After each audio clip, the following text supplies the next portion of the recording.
السلام علیکم ورحمۃ اللہ وبرکاتہ۔ الحمدللہ وحدہ والصلاۃ والسلام علی من لا نبی بعد، اما بعد، فاعوذ باللہ من الشیطان الرجیم، بسم اللہ الرحمن الرحیم۔ بہاول نگر سے جی، پاکستان کے ایک ضلع کا نام ہے بہاول نگر، وہاں سے ایک سوال ہے کہ میں نے اپنے چہرے کو خواب میں ٹیڑھا دیکھا ہے، تو اس کا کیا معنی ہے، مطلب ہے؟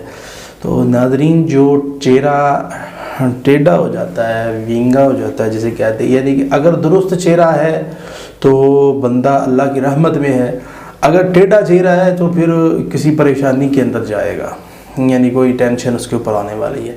ایسا کوئی اس سے ملتا جلتا خواب اگر بندہ دیکھتا ہے تو اسے چاہیے خواب کو ضائع کرے اور اپنے دنیاوی اور معاملات والے اپنے معاملات کو درست فرمائے۔